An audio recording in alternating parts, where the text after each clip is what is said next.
बोलिए यज्ञनारायण भगवान की जय हो।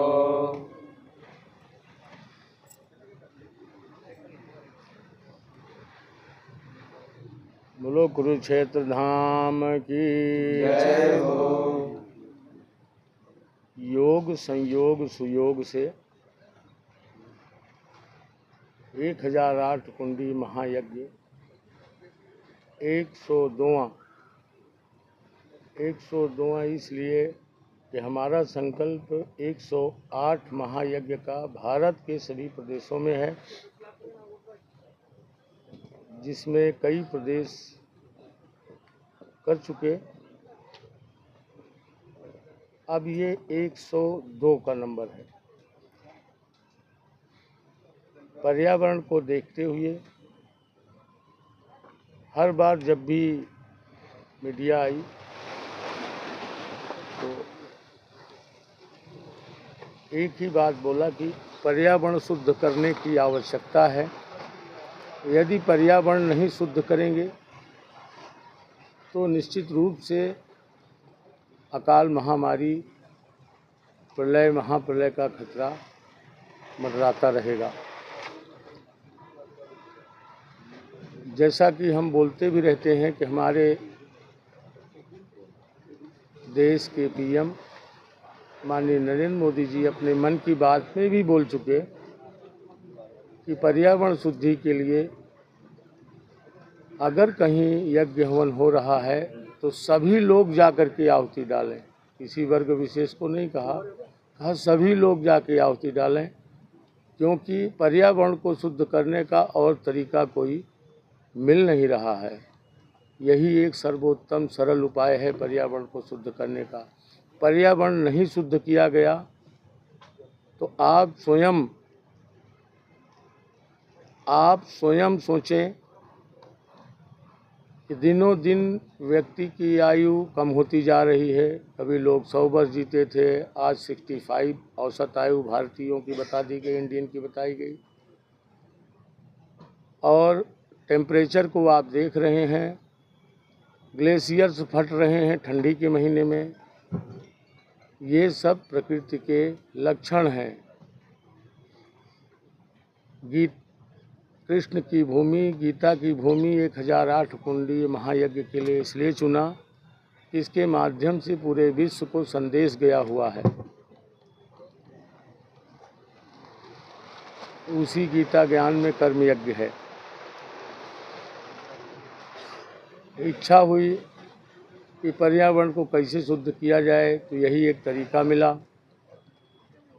मन में विचार आया,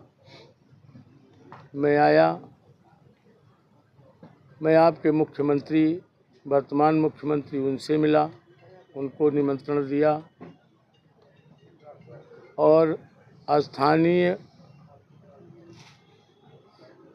यहाँ के पूर्व मंत्री सुभाष सुधा जी से मिला।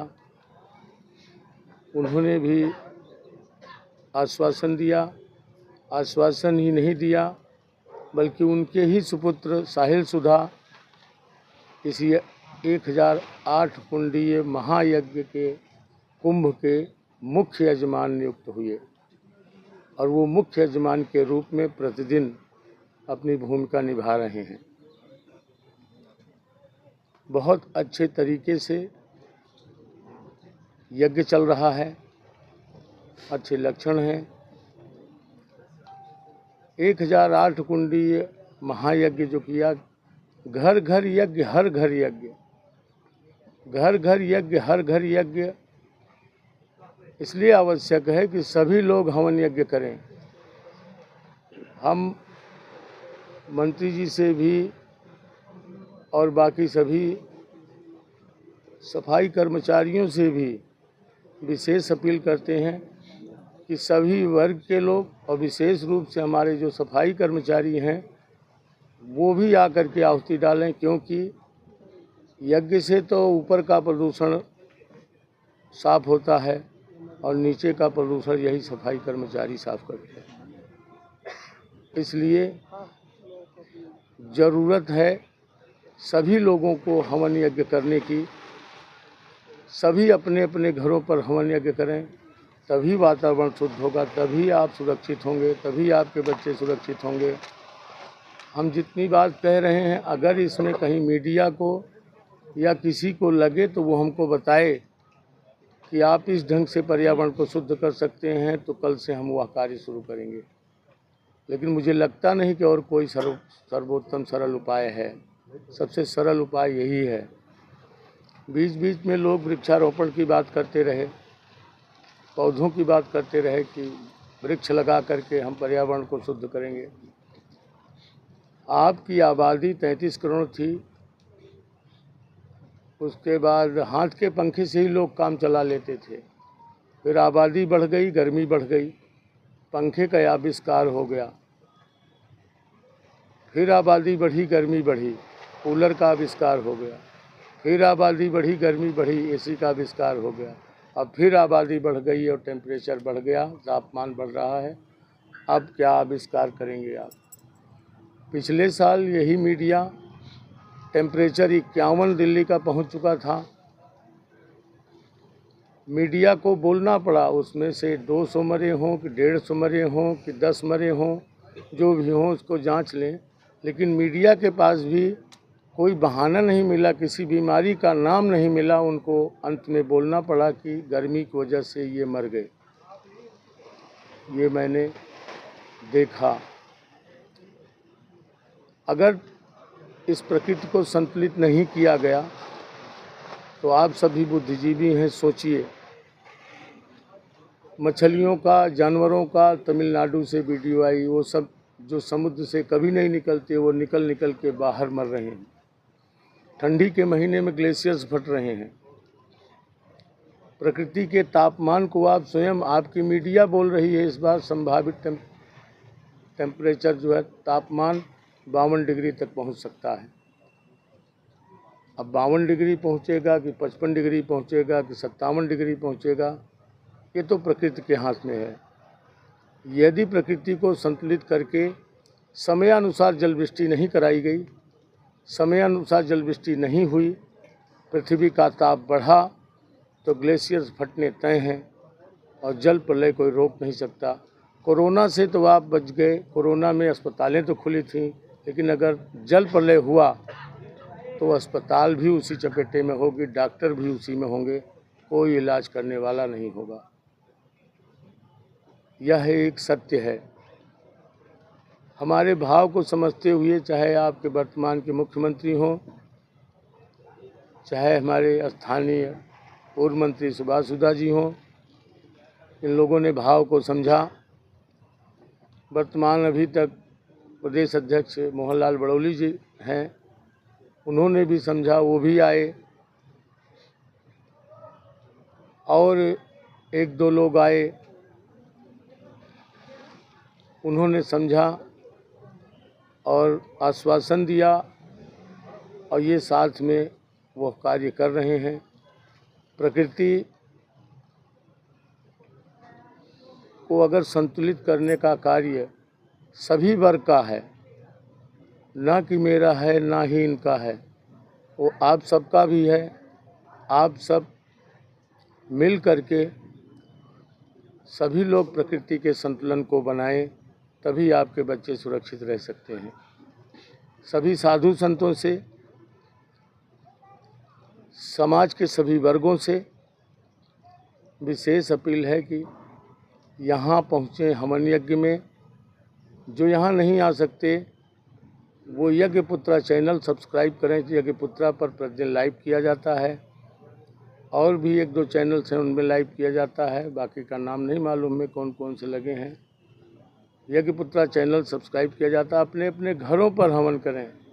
सुबह 9 बजे यहाँ हवन प्रारंभ होता है। अपने घर पर बैठें, कुंड बना के बैठें, जो भी उनके पास हो उपलब्ध वो ले लें, सामग्री ले लें।